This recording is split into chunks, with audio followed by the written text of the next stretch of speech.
The problem is many people with autism, with Asperger syndrome, are still living in their childhood. We're, 6, 7, 8, 9 years old emotionally.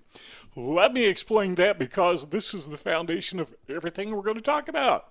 But let's remember back when we first went to school. You remember that, or those early years in school when on the playground we were standing alone watching others, trying to understand how is it that they know how to socialize.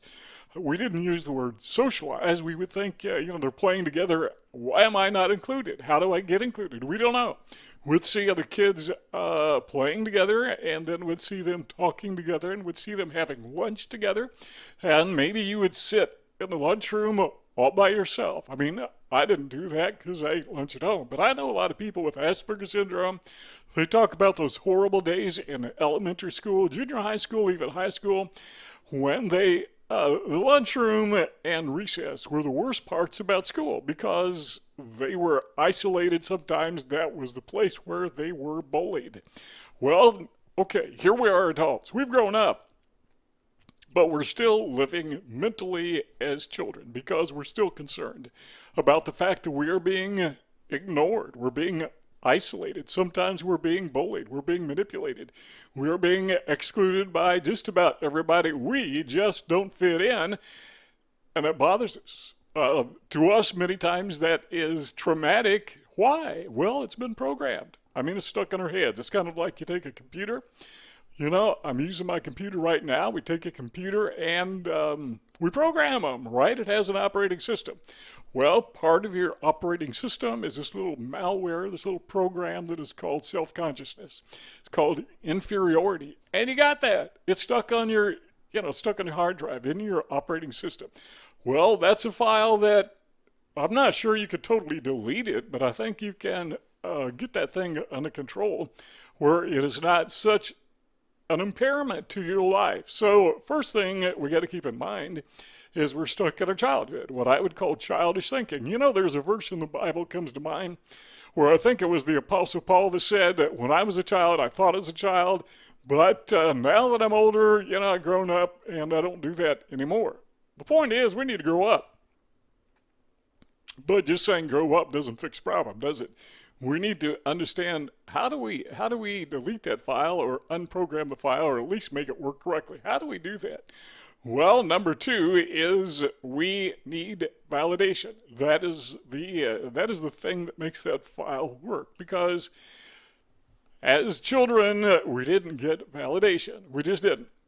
We weren't part of the group. We didn't belong. We felt like we were less than everybody else, and here we are now adults, and it's still there. It's stuck.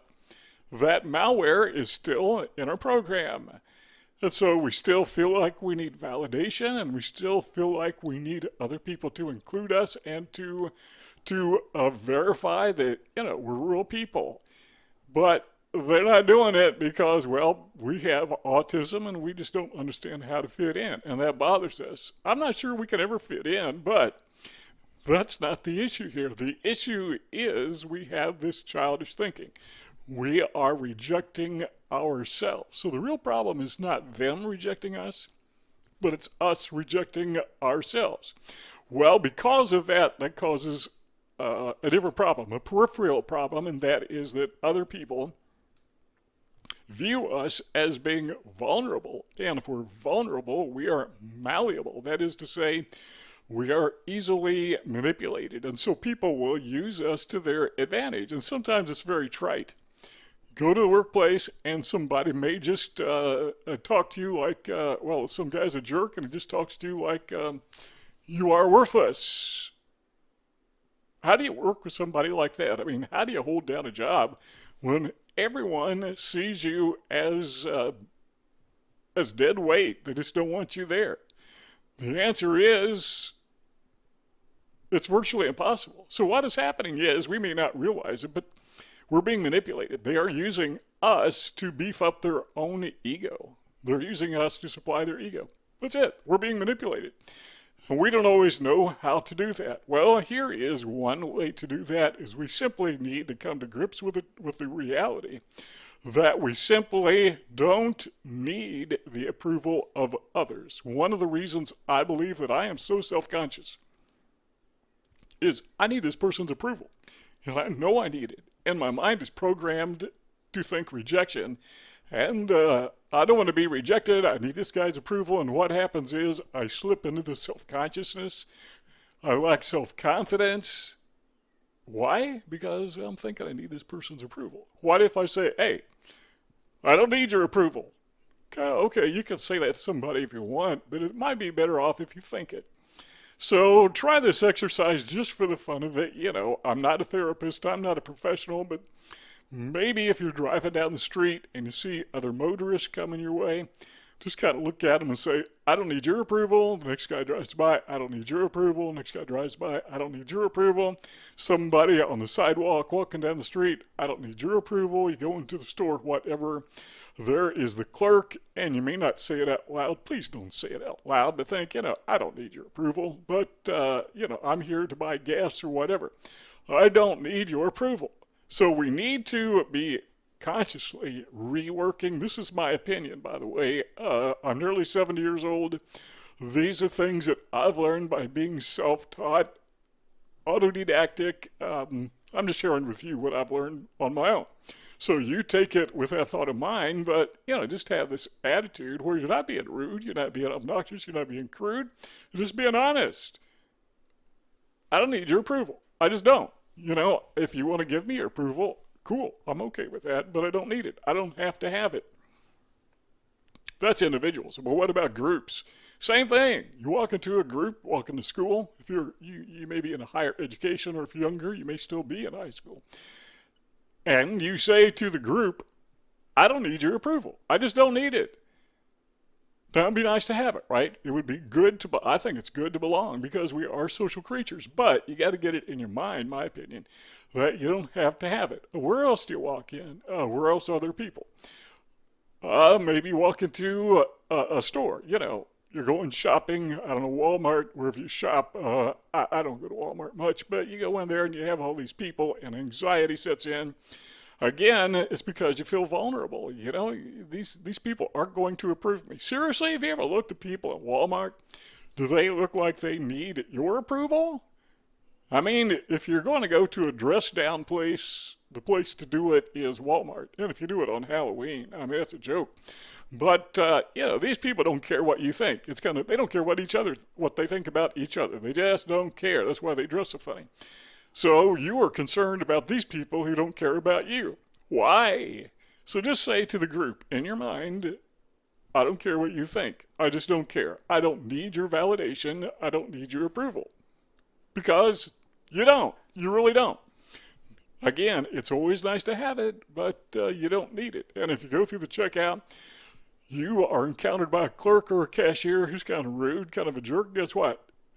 You don't need that person's approval. You don't need their validation. If they want to be a jerk, okay, fine. Tell the manager if you want, report them, whatever. That's totally up to you. This next point is kind of important, but don't be a people pleaser. We've talked about this in other videos, I think a couple times. Nothing wrong with pleasing other people. There is something wrong with doing it all the time, every time, when it's not convenient. When you should be taking care of yourself. When you have your own responsibilities to take care of. All right, let's say that you're driving an ambulance, right? You went and you picked up somebody, and this is an emergency. You got to get this person to the hospital immediately, or they could die. And on your way to the hospital, you pass an accident. There's a crash. Somebody's hurt. What are you going to do?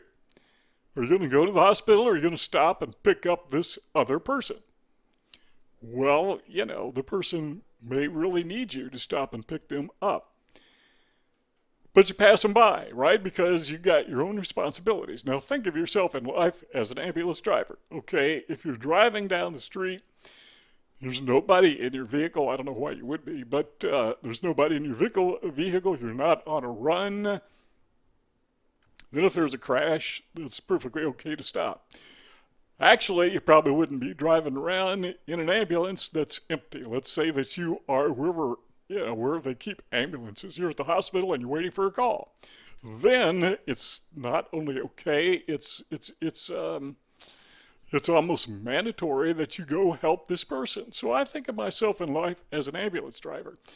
You know what? If you need me and I'm just kind of sitting around waiting for somebody to call me, okay, hey, I'll be there. I'll be your best friend.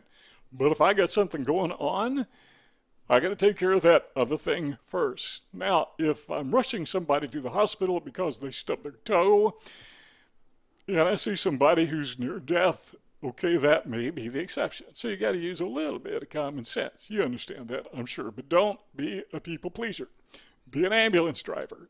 Take care of what you're doing first. Now, this is related, but the next point is love yourself so you can love others. If you don't take care of yourself, how are you going to take care of other people?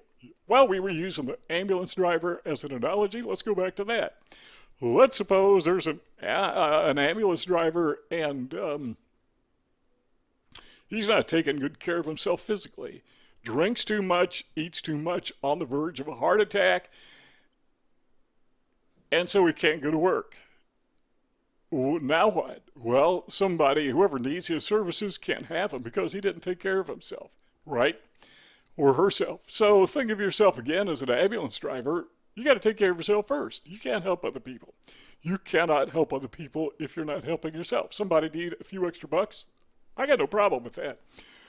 I will, and I have helped people in the past, but I've also done some really stupid things in the past where I have helped people out when I should not have. They took advantage of me. So you got to use a little bit of wisdom, and your money, your resources, not necessarily money, but your stuff is not there for everybody to use. There are lots and lots of exceptions, but keep in mind that you need to take care of yourself. Then you can take care of others. So love yourself first. And then you are in a position where if it's really needed, you can help other people. And having said that, I got to emphasize, be careful, because when people see you as being vulnerable, somebody who is anxious and eager to help, a lot of people who really need you will take advantage of you, and that's okay. But there's a lot of people who don't need you who will take advantage of you, and that's not okay. You got to learn discernment. So what we're talking about at the very end is this. It is what I would call an elimination process. Let me repeat that. It is an elimination process. So let's say that you have a friend, quote, friend, unquote, or friends, plural, quote, unquote. And you find out that they're trash talking to you behind your back, and you're feeling to yourself, I need these people. I need friends. I got to, I've been programmed where I believe that I need their approval. I need their okay. I'm not okay without their approval, and you go into this thing where you're all stressed out, anxious, and whatever. No, that's not true at all. If people are not approving you, maybe that's an indication that you need to get those people out of your life. Now, the fact of the matter is, if you have Asperger syndrome or you're autistic, you may find that you have fewer people approving you than others. But so what? If people are toxic to you, does it really matter how many of them or how few of them there are? So if someone is toxic in your life, yeah, I can name some people right now. I'm not going to, but I can name some people. They're toxic. You know what? I don't need it. I don't need them in my life. I don't need to call them. I don't need to text them. I don't need them to be my friends on social media. I just don't need them. I don't need them. In fact, the fact that they are so toxic tells me they need to be eliminated out of my circle of friends. Well, my circle of acquaintances. Goodbye, you're gone. I don't need you. You're a toxic person. You're a poison fruit. I need to eat. I need fruit, but not if it's poison, not if it's rotten. Sorry, going to throw this one away. You're a bad apple. Goodbye. You want to keep talking? Let's do it. Just click on one of those two rectangles that you see on the screen, and a conversation will go on. If not, well, thanks for stopping by, and see y'all next time.